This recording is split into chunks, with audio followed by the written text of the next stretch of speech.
When last heard from, paramedic Dale Carl had been in an ambulance on the way to the hospital, treating his 64-year-old father for an apparent heart attack.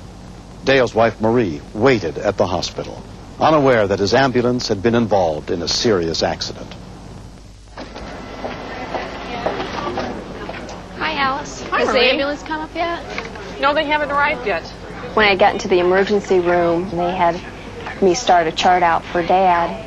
Do you know his date of birth? Was that Median?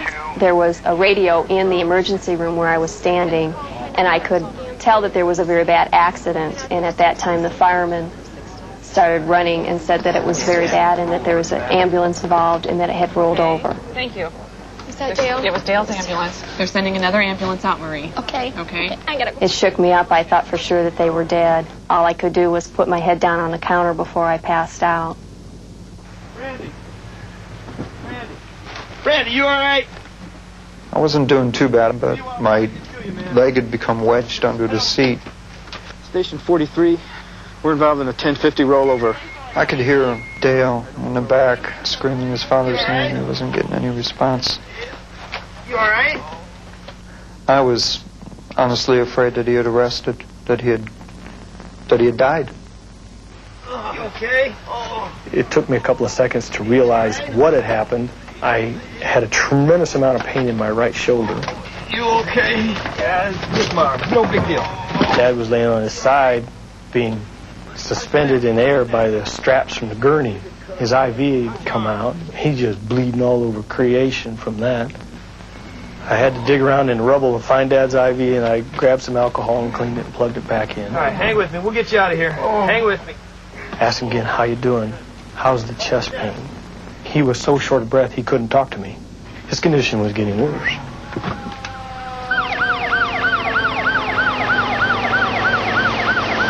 Within 4 minutes, South Bend Fire Department paramedic Tom Kowalski and his partner pulled up to the scene of the crash.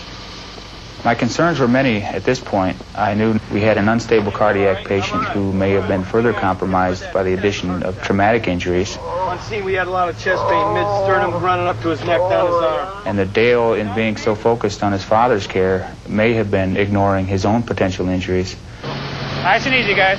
You in there, Tommy? Okay, here we go.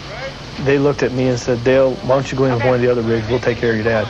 And I said, no. I started care. I'm finishing care. How we doing, Mr. Carl? I said, this is my dad. I'm going in with him as long as I'm physically able.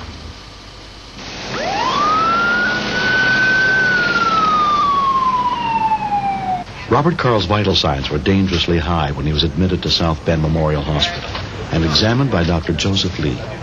He looked awful. He looked very diaphoretic, very uncomfortable.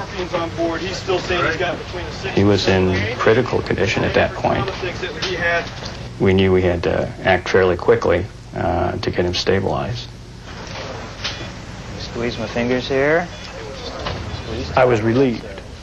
I felt as though a tremendous burden had been taken from me, and now he was in someone else's hands.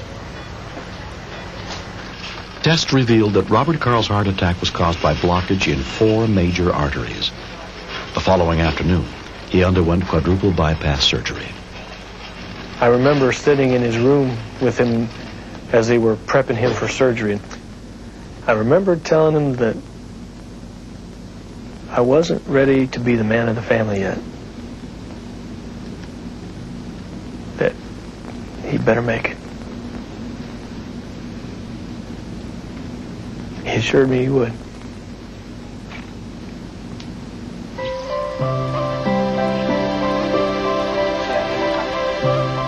Two years after his successful bypass, he is doing fine. It took a while to recover from the surgery, but since then, I've been doing well, I think. I have a little shortness of breath problem, but hey, I can live with that. What the world you got? Happy birthday to you. I guess I look at life a little differently today. I feel like I'm living on borrowed time now.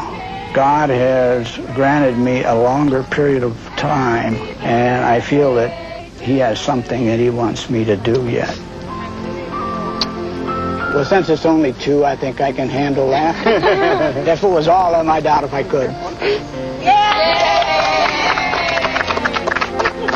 Well, thank you. Dale and Dad and Randy were almost killed because someone was in a hurry. I still think I was the windiest because I blew it the farthest. I think the most important thing that people need to remember is that when you hear a siren or you see the lights, to pull over. The one thing that gets me to pull over is it may be my family member in there, and I want them to get to the hospital as quickly as possible.